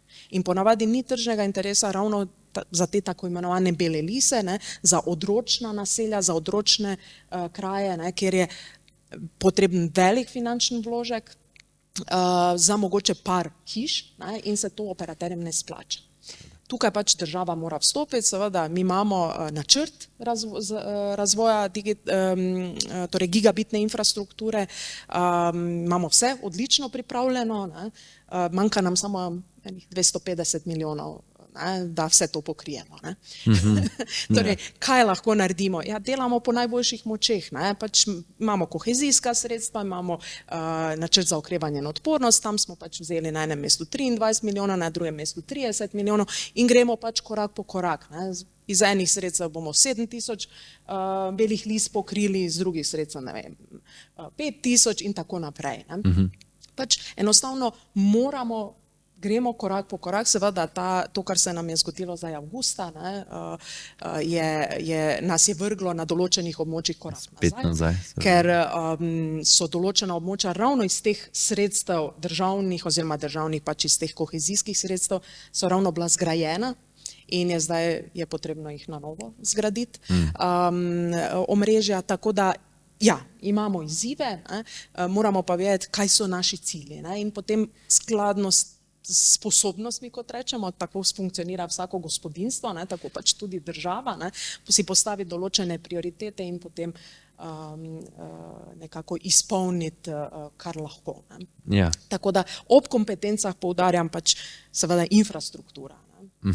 In seveda dostop do digitalnih orodij oziroma dostop do naprav, ne, danes mogoče je banalno, ne, ampak skoraj vsak ima mobilni telefon, ne. Že vprašanje je, koliko otrok imajo računalnike, ne, pa vemo, da marsikatero zadevo ne moramo rešiti z mobilnim telefonom, pa tablica je tudi zna biti problematična, sploh za kakšna napredna znanja, ne. In tukaj tudi kot ministrstvo pač pripravljamo, imamo podlage v noveli zakona, ki smo jo pripravili letos, in pripravljamo en mehanizem za izposojo računalniške opreme. Ta bo ene vrste socialni korektiv, ne, se pravi, seveda ne bodo dobili vsi poprek računalnikov ali pa nekih bonov, ne, za nakup neke opreme, ampak ciljno usmerjeno samo za tiste, ki res to potrebujejo, ne, se pravi za socialno ogrožene, za specifične te skupine, o katerih je gospa prej omenjala, ne, se pravi, da ravno njih podpremo, da ne ostanejo odzadaj, ne. Pa se dotaknemo še malo varnosti, mogoče. Zasebnost in varnost podatkov sta seveda tudi pri vašem poslovanju verjetno izjemno pomembni. Ne? Kako se vi soočate s temi izzivi iz področja varovanja? Ja, mislim, zagotovo je to verjetno na področju digitalizacije ključna stvar, sploh če govorimo o nekih pacientih. Zdaj, prvo pravilo, nekako gremo proti temu, kar načeloma ti bojo vsi skladi tveganega kapitala, ki investirajo v start-upe, povedali. Oni bojo rekli podatki. Podatki so denar. In to je pač čist res. Start-upi in podjetje se kupujejo za enormne zneske, sem zaradi tega, ker imajo dostop do podatkov, ampak v bistvu v našem primeru smo se mi zavestno odločili, da striktno zbiramo samo podatke, ki jih res nujno rabimo, zato da lahko naredimo tisto stvar. Če se le da, smo mi zgolj in samo posrednik in nismo v nobeni točki lastniki tak nismo, ampak nimamo mi teh podatkov. Seveda mora biti vsi v bistvu poslovni procesi na licenciranih pa zaščitenih serverjih, to je pač osnova, pa še tam vemo, da ni toliko nemogoče, da se kaj zgodi, ker se največjim firmam na svetu zgodi. Ampak ja, pač probaš imeti čim več filtrov, pa čim manj informacij pri sebi, zato ker velikokrat je tako, se mi tudi, ne vem, kaj en pacient naredi nek trening, mi bi lahko vse od njegovega domačega naslova naprej vedela, ne? Če govorimo čist nemedicinske zadeve. Ne? Ampak zakaj? Mi s tem čist nič ne pridobimo. Pač pridobili bi sem, če bi firmo hoteli s tem prodati, pa to v Evropski uniji že vse ni zakonito, pa vsi vemo, da vsi to še zmeri delajo. Ne? Zdaj mogoče pri sami varnosti pa teh zadevah, kaj se mogoče pogovarjamo, tudi o grajenju kompetenc. Meni se zdi, da je to ena najpomembnejših stvari, ki se jih moramo zavedati, sploh, ka mi nekoga, ne vem, kakšnega starejšega ali pa kakšnega, ki sploh nima nobenih kompetenc, se moramo vprašati, a je za to osebo boljš, da teh kompetenc nima, ali da jih ima, pa se ne zaveda vseh nevarnosti, ki tam so. Danes vemo, da dobivamo maile, SMS-e, klice, ki so pač zelo kredibilni izgledajo, pa niso. A ne? Se pravi, vsej NLB je imel tako malo bolj javno situacijo pred kratkim, pa tudi ne vem, jaz verjetno na tedenski ravni dobim ene 3 SMS-e ali pa 3 maile, ki so zelo očitno taki, ki želijo nekaj izkoristiti, ne? Ampak pač je par korakov, s katerih ti lahko to vidiš, je stvar resnična. Ne? Zdaj, večina, mislim, že če gledam svoje starše, ki so čist začetek, ne? Glavna barijera je bila že samo to, da so mene včasih starši klicali, nekaj se mi je odprl, a lahko križc pritisnem. Pač tako se je začelo in ko prideš čez to, lahko začneš ti o neki osnovni kompetenci govoriti, zato ker vse toliko vejo. Ne? Ampak tukaj, ne, pač, če mi njim ne povemo, kakšne so nevarnosti gor, pa jih naučimo te stvari evalvirati, se je zavprašati, mislim, če nimamo tega varovala zraven, ne, pri samem izobraževanju, se moramo vprašati, a je odgovorno, da mi jih v bistvu izpostavljamo tej nevarnosti. Ne. Druga stvar, ki se mogoče lih tako navezuje na neko varnost, samo mogoče malo bolj v abstraktnem smislu, je pa dan si informacije ogromno. In mi, kar rastemo mogoče gor v tem digitalnem okolju, smo se učili, kako prepoznavati resnične informacije, pa neresnične. Zdaj s temi naprednimi AI, deepfake zadevami je že za nas ratalo to zelo težko. Ne? In tukaj moramo mi nekaj narediti na temu, da se začnemo zavedati, da vse, kar vidimo, pač to so mogoče ljudje, ki so večinoma, no, ki so gor rasli v sistemu, v kjer mu je bila ena radijska postaja, ena TV postaja in to je bila resnica. Ne? Pač, a je bila ali ne, v glavnem tisto, kar so pri poročilih povedali, res. No, zdaj pač vse, kar vidiš ti na Facebooku, pa na temu, pač ni res. In spet tukaj družbeno smo odgovorni, pač pa za našo družbo, kaj bomo naredili, če ne bomo ljudi, pa tukaj ne govorimo samo starostniki, tukaj govorimo pa od vseh, no, naučili ljudi tudi presojati informacije, ki jih tam vidimo. Ne. Pač več virov preveriti. Če ti vidiš nekaj na TikToku, daj poglej vsej nekam še, da boš videl, če je to res. Ne. Zato, ker če ne bomo ratali še bolj v balončke zaprti, skregani med sabo, pa vsak bo imel svoj prav, ki ne bo imel nobenega stika z realnostjo več. Tako da to mogoče tako, digitalizacije niso samo fajn stvari, pa digitalne kompetence tudi niso. Predvsem obstaja. Imajo veliko pasti. Veliko nevarnosti, veliko pasti obstaja. Ja. Zdaj pri zdravstvu, ne, so pa sploh podatki in varovanje podatkov, to je bistvenega pomena. To so izjemno občutljivi podatki. Na kakšen način pa zdravstveni sektor skrbi za varovanje podatkov o pacientih, ne, pa krepi tudi ustrezne digitalne kompetence z področja tega zvarovanja podatkov? Ja, hvala lepa za to zelo pomembno vprašanje.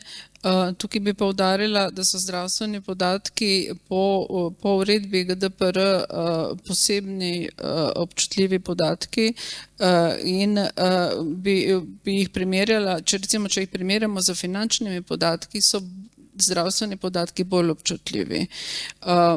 Morda večina vas ne razmišlja o tem, ampak zdravstvene zbirke podatkov so najkompleksnejše in najobsežnejše zbirke podatkov, ki jih imamo, zato ker združujejo zdravstvene in demografske podatke. To je tisto, uparjanje med različnimi zbirkami, ki je zelo v resnici tudi po zakonu o varstvu osebnih podatkov, mora biti zelo natančno določeno, katere zbirke lahko uparjamo, po katerih kazalnikih jih lahko uparjamo, in zdravstvene zbirke združujejo zdravstvene in demografske podatke in to je izredno obsežna zbirka podatkov. Ne vem, koliko je to splošno znano, ampak v Sloveniji imamo varno zdravstveno omrežje, ki se imenuje ZANET, in so v to zdravstveno omrežje vključeni vsi izvajalci zdravstvene dejavnosti, ki so vključeni v nacionalne rešitve e-zdravja, torej v svojih omrežjih uporabljajo neke svoje informacijske lokalne sisteme, poleg tega se pa vključujejo še v nacionalne rešitve in vsa ta izmenjava podatkov poteka izključno znotraj varnega zdravstvenega omrežja, ki ni priklopljeno v internet. Skratka, že tukaj imamo na fizičnem nivoju zelo veliko nekih varoval in ukrepov, kako s tem zaščitimo in same podatke in komunikacijo oziroma prenos. Nacionalne rešitve so bile razvite tudi s tem namenom, da nehajo pacienti nositi te papirčke od enega zdravnika k drugemu, da jih nehajo pošiljati po elektronski pošti, ker moramo se zavedati, da elektronska pošta ni varen kanal prenosa podatkov in zato spodbujamo in zdravstvene delavce in paciente, da si podatke izmenjujejo samo po varnih povezavah, skratka znotraj tega omrežja. Potem dodala bi tukaj, da tukaj mora ključno vlogo odigrati Ministrstvo za zdravje, ki mora dati neke enotne smernice in pobude za vzpostavo teh varnostnih standardov. Torej, država na nek način mora biti tisti regulator, ki bo te standarde postavil in vzdrževal in dvigoval.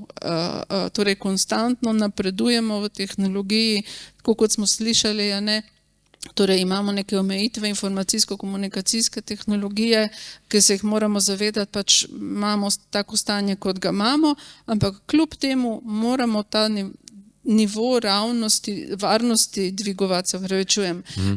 In tukaj moramo ozaveščati in zdravstvene delavce in paciente, torej zdravstvene delavce predvsem, da se zavedajo nekega tveganj v njihovem delu pri podatkih.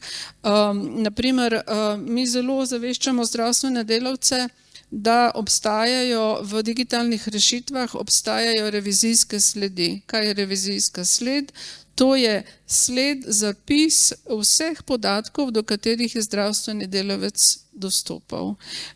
In jaz večkrat predavam tudi študentom, zdravnikom, pripravnikom in jim večkrat zelo poudarjam, da naj se tega zelo zavedajo, da se v naših digitalnih sistemih se beleži vsak dostop. Tako da nikakor ne drži neka pavšalna trditev, ki jo včasih zasledimo v medijih, češ vsi vidijo vse. Sploh ni res. Sploh ni res. Torej, omejitev dostopa je zelo restriktivna in zelo natančna.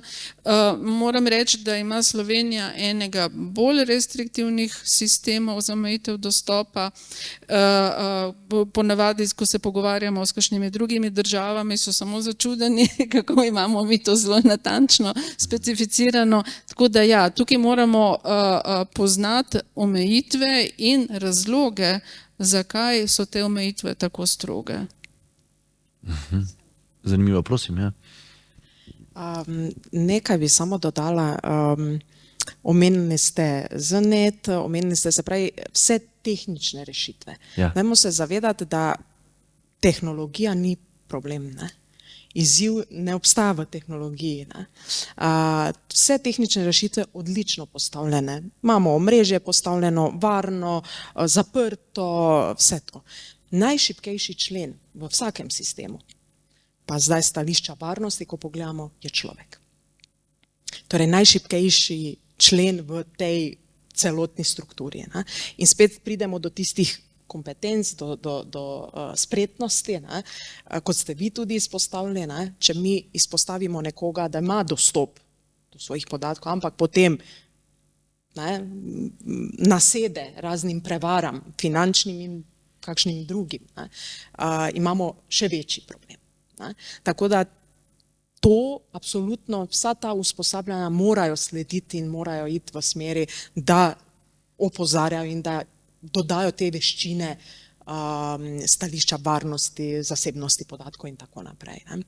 Tako da tu se mi je zdelo pomembno, da poudarimo, izpostavimo to, da na koncu sistem lahko postavimo neprebojen, nepredušen, imamo človeka v sistemu in vemo, kaj se dogaja, to, kar vi pravite, ne, da ne more kar tako poprek vsak dostopati do podatkov. Ne.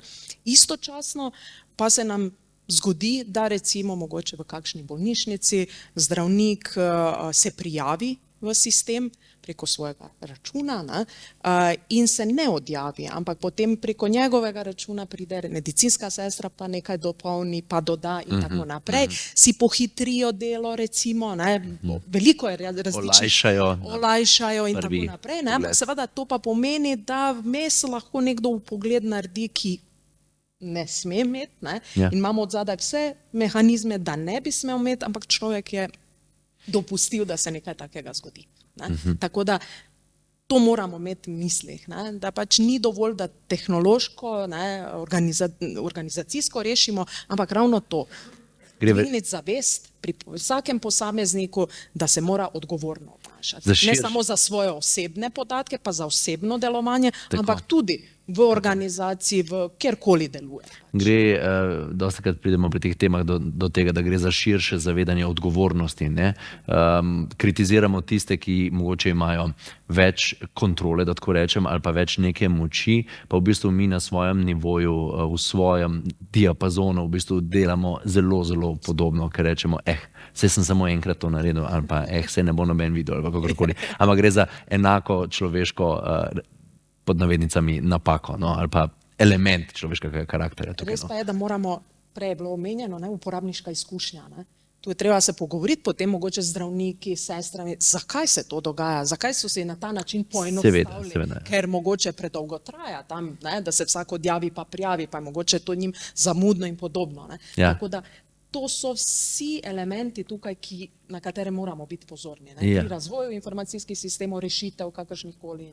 No, tu me zanima vaša replika, ker ste postali rahlo zaskrbljeni, ko smo začeli govoriti o prevarah, pa to, pa upam, da niste bili deležni kakšne. Samo zelo kratka replika. No, tu pa v šolstvu nimamo enotnega sistema, žal.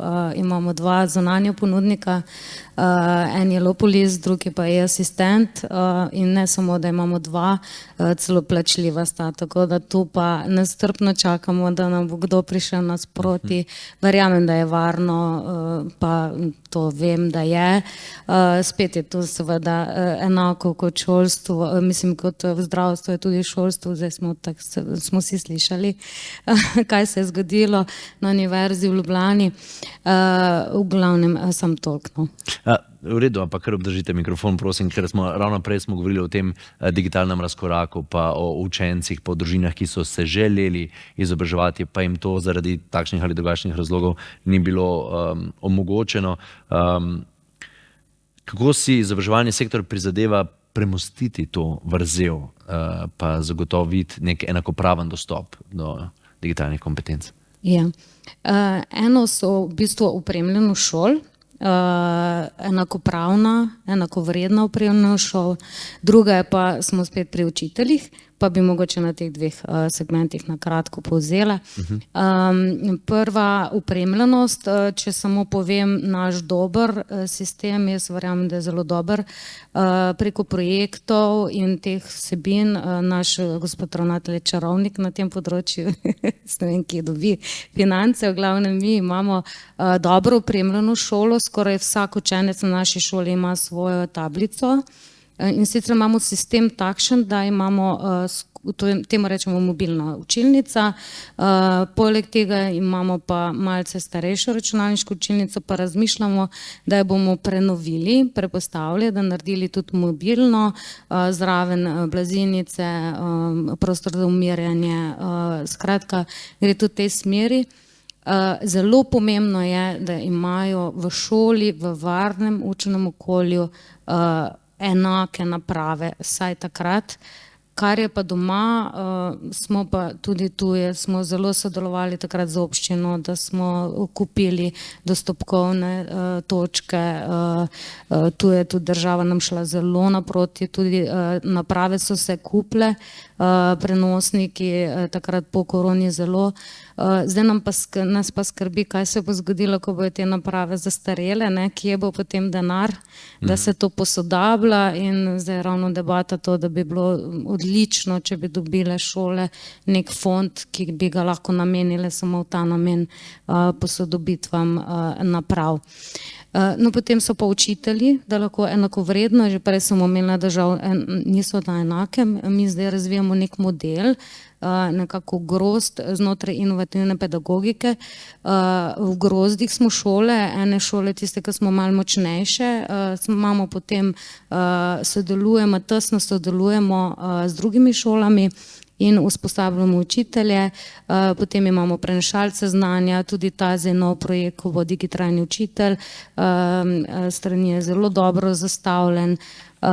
Skratka, da bodo učitelji dobili neko varnost nekoga, da bodo ga lahko 3-krat poklicali, ko bojo morali kaj narediti, da jih bomo v bistvu malo potolažili, da ni potrebno vse naenkrat, da je veliko bolj pomembno, da gredo postopno, da vprašajo, pa da je dobro, če naredijo nekaj, kot pa nič, ne? Tako da to.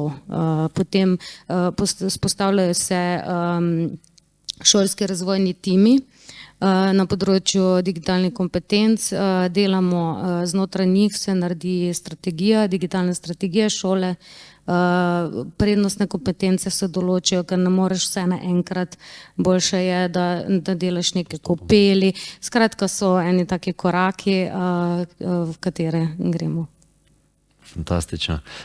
Kako pa vi vidite vlogo delodajalcev v Sloveniji pri spodbujanju in podpori nadaljnjega razvoja digitalnih kompetenc svojih zaposlenih in kako svojo, torej vlogo Andragoškega centra Slovenije? Okay. Bom probala skrajšati, ker sem pogledala na uro. Tako da ne bom, zdaj bom, pravzaprav sem marsikaj že, če se poslušamo, ne, povedala, da ne bi se zdaj ponavljala, ampak vendarle, delodajalci so odgovorni se zavedati, da so ljudje tam, da so oni tam zaradi ljudi in da če jih ne bodo usposabljali, pri tem podpirali in imeli jasno strategijo, premalo je, če kupiš tehnologijo, se opremiš z najsodobnejšo, pa pravzaprav ne prilagajaš potem okolja svojega delovnega, v tem smislu, da ljudi usposabljaš. Da so pri tem potrpežljivi, to je prva zakonitost, da ne pričakujejo potem čez noč takoj uspehov, ampak da imaš stalno podporo, o tem sem že govorila, da se ne ponavljam, podporo, mentorstvo, da se povezujejo, seveda, zdaj pa tako, ne, v izobraževanju odraslih ves čas ugotavljamo, da imamo malo premalo povezovanja medresorskega. Bom se zdaj tukaj za digitalno omejila. Torej, da se povezuje trg dela, da se povezuje akademsko okolje, da se povezujejo uporabniki ali pa tisti, ki jih bo to zadevalo, ne, zato da veš, kakšni so trendi, zato da veš, v katere programe se splača, da niso že zastareli in tako naprej vlagati, in seveda zato, da ima delodajalec tudi eno korist od tega, kam želi podjetje. Torej povezovanje, usposabljanje, podpora in spodbujati pri zaposlenih radovednost in željo po vseživljenjskem učenju. To je pa prva stvar, ne glede na to, katero digitalno kompetenco razvijamo. Mi smo jim pa seveda pri tem v oporo in tudi se mi zdi, da imamo še tudi kot nacionalni inštitut še prostor za izboljšave v smislu, da se bolj povezujemo z različnimi zbornicami in s posameznimi delodajalci, kot to uspeva posameznim ljudskim univerzam, in tukaj je še nekaj, kjer moramo pa mi mogoče malo bolj zavihati rokave, je treba tudi to povedati, ki ni vse samo sonce, je tudi dež. Seveda. Zdaj pa mogoče imam vprašanje še za koga iz publike, če se mu je porodila kakšna misel, vprašanje glede na odgovore naših govorcev. Mogoče v tem trenutku so kar izčrpni, ne? Veliko informacije. Ja, kako? Ja, če mogoče kakšen preblisk. Aha, prosim.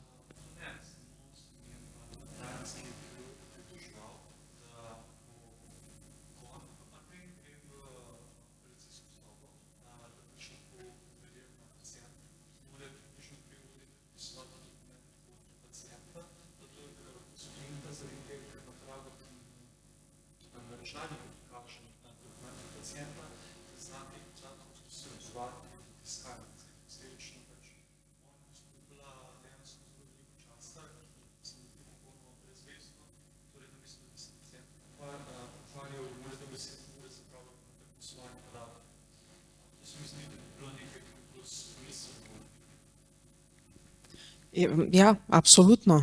Tukaj govorimo o povezljivosti sistemov, ne, o interoperabilnosti in podobno. Ne. In to je največja, bi rekla, rak rana, ne, v Sloveniji, ne, ker smo v bistvu v nekem obdobju mogoče tudi ni bilo konkretne strategije, kako, oziroma krovnega nadzora, kako se zadeve delajo, ne, ampak so nekako posamezne organizacije, ne, posamezne bolnišnice, zdravstveni domovi, pač toliko sredstev, koliko so dobili, koliko so imeli, namenili temu, ne, vsak ima svoj sistem, vsak je imel svojega razvijalca, ne.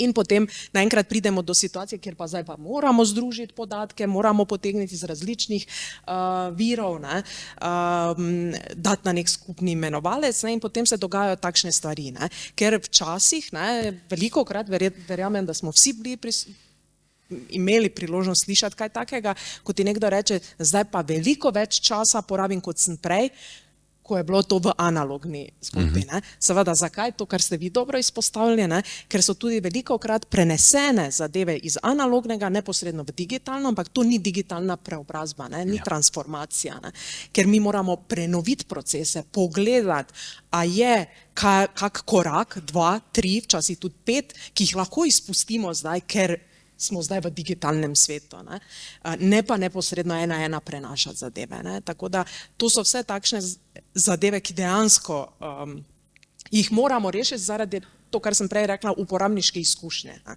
In da lahko dejansko učinkovito ljudje porabijo svoj čas, ne. Takšne situacije pa frustracijo povzročajo pri zaposlenih, ne. Ja, hvala za tale odgovor. Jaz bi tukaj samo še dopolnila, torej, da je strategija digitalizacije, da gremo na poenotenje zbirk podatkov, predvsem v zdravstvu.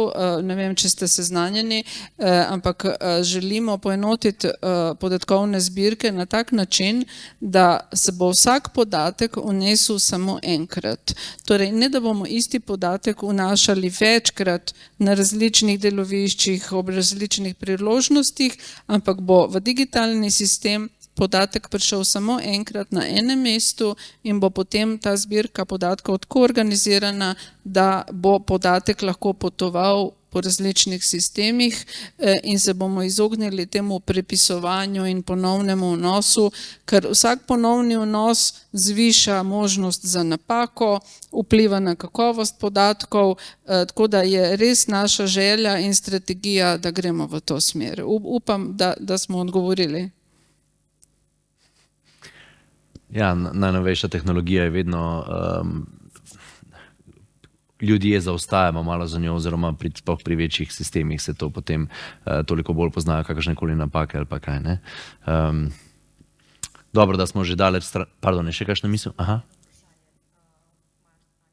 Prihajam iz podjetja, kjer se pa ukvarjamo z digitalizacijo poslovnih procesov v podjetjih, v bistvu kot support in, bom rekla, podatkovno, da jim poslovne procese in take zadeve pripravimo in potem sodelujemo z raznimi ponudnikami tehnologij in tako naprej. Ampak in seveda izobražujemo tudi za dvig digitalnih kompetenc. In zelo bi se strinjala v bistvu z vami in vsej mislim, da se tudi vsi strinjate, da je največja nevarnost v bistvu nepoznavanje nevarnosti ob tem, ko se poučuje ljudi o digitalnih kompetencah, da jih pridobijo, je največja nevarnost pač ta, katere so pa te nevarnosti, sploh kadar se pogovarjamo o teh osnovnih kompetencah. Ker se mi zdi, da kot uporabniki, če govorim strani uporabnika, ne, vse te storitve, ki so na nivoju države na nek način, sploh recimo zdravstvene storitve, je super fajn, da je tako za varstvo podatkov dobro poskrbljeno. Tisto, kar pa mene skrbi, pa bom se zdaj na vas naslovila, ne, za tem vprašanjem, ki je povezano, pa bom rekla, s šolstvom na nek način, ne, ampak me zanima, koliko Ministrstvo za digitalno preobrazbo, ki je po drugi strani na nek način zadolženo tudi za to, ne samo za to, da se vse digitalizira in da preide na nek nov način poslovanja, ki je modern, pač pa, da poskrbi ali pa na nek način je upeto v to, kako pa je za varnost teh podatkov in predvsem v šolskem sistemu.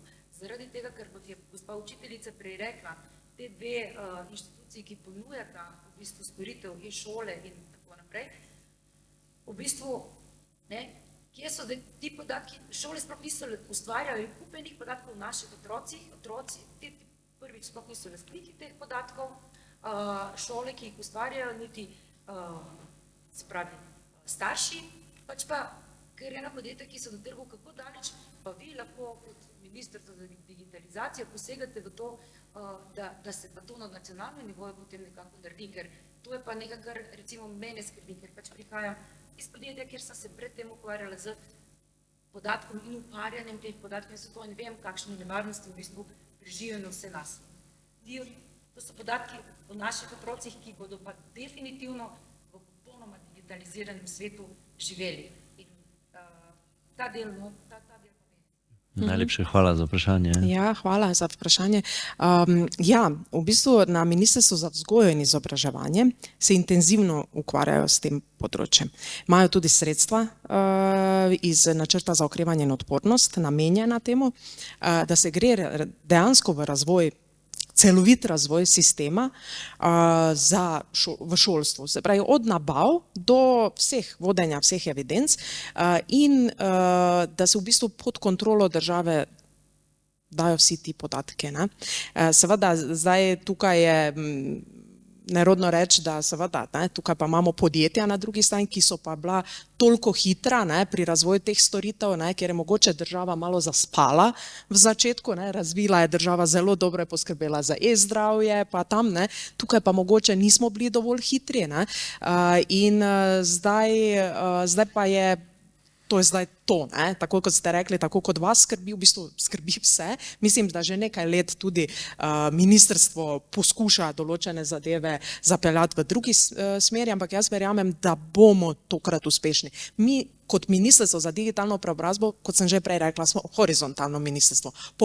Smo pomagali Ministrstvu za zdravje pri zgodbah digitalizacije. Se pravi, tam, kjer nas potrebujejo in potrebujejo naše znanje, pomagamo. Tako tudi sodelujemo z Ministrstvom za vzgojo in izobraževanje in jim pomagamo in bomo še pomagali tudi na tem področju, kako te zadeve postaviti in urediti. Ker kot smo prej rekli, marsikaj je urejeno, marsikaj je bilo dobro postavljeno, so pa tudi kakšni izzivi, ki še obstajajo, ki pa niso zanemarljivi. In se jih moramo lotiti, se pravi, jaz koliko poznam, pač jaz sem zdaj 1 leto na tej funkciji, ampak vem, da se je ministrstvo že nekaj časa poskušalo lotiti tega izziva, zdaj pa je intenzivno na tem in tudi naše ministrstvo, naši strokovni sodelavci tudi pomagajo z nasveti in kako v bistvu zadeve pripeljati v pravo smer. Mislim, da je predvsem tukaj pomembno, da sploh ljudje na položajih, ljudje z znanjem in iz stroke, kot ste vi, konstantno poudarjate in poudarjamo tudi mi, da človeka vseeno dajemo pred same korporacije. Tudi včeraj smo na okrogli mizi slišali to od gospoda iz safe.si, da bi lahko že, kar se tiče družabnih omrežij, že davno same korporacije za to poskrbele.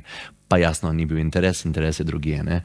Mimogrede, kot intermenco sem ravno včeraj, ko sem se domov vozil z Maribora, slišal po radiju neka namigovanja, da ne bi Elon Musk ukinil delovanje X-a oziroma bivšega Twitterja v Evropski uniji, ker imamo pač take zakone, ki ne ustrezajo njim in vsem njegovim. Zdaj ne vem, če bo to res ali kakorkoli, ampak mislim, da če lahko zdaj v tem času ta uradni razgovor zaključimo, da ga lahko nekako zaključimo točno s tem, kar ste vse povedali vi, da je v prvi vrsti skrb za človeka, tako za mlajše kot za starejše, ker se le znajdemo v neki novi realnosti, vsak dan znova je neka nova realnost, je neka nova noviteta, da tako rečem, neka nova zadeva, ki sestavlja naš ekosistem, v katerem se moramo znajti. In tu je definitivno zelo pametno in pomembno, da mislimo najprej na človeka.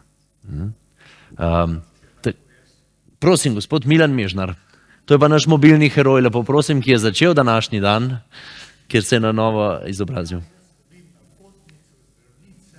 In napotnico za čestnega zdravnika. Grem jaz na računalnik kje bi se jaz to lahko naučil. Prvo piše z napotnico, brez napotnice, piše čas, 1 leto, 2 leta. Pa reče, Matijo, hvala Bogu, da mi sedaj penzijo, da lahko privatno. Ja, zdaj ste zelo plastično ste povedali, kaj je težava našega zdravstvenega sistema, ki ga digitalizacija trenutno. Ja, pa ne samo zdravstvenega. Ja, skratka, morda ni splošno znano tukaj vsem prisotnim, ampak imamo klicni center, ki pomaga pacientom pri naročanju na zdravstvene storitve. To je brezplačna številka, čakajte, bom prav prebrala, to je pa 08024445, kjer naši svetovalci na e-zdravju naročajo paciente na zdravstvene storitve z njihovo napotnico, svetujejo v zvezi čakalnih dob, posredujejo še kakšne druge informacije, odjavljajo paciente od terminov, jih prijavljajo k drugim zdravstvenim izvajalcem. Skratka, v vašem primeru bi ta naš klicni center vam bil v veliko pomoč. Tako da za naslednjič. Ja, bolj je to problem pri vas, ker vi ste zdaj naš mobilni heroj, vi že znate, sami se naročiti, imate pa izziv, da je čakalna doba predolga. Čas je izjemno pomemben za vse, kot tudi za nas danes tu. Tako da, ja, s tem smo sklenili v bistvu naš dvodnevni festival, kot smo omenili, kot sem z gospod ministrico včeraj zjutraj. Festival je nek velik dogodek, kjer se dogaja veliko in veliko poglobljenega znanja smo slišali v teh 2 dnevih. To je bil prvi tovrstni festival, tako da čin še na mnogo drugih ministrstv in vsem z ministrstva. In najlepša hvala vsem vam strokovnjakom, da ste prišli in podelili svoje znanje z nami.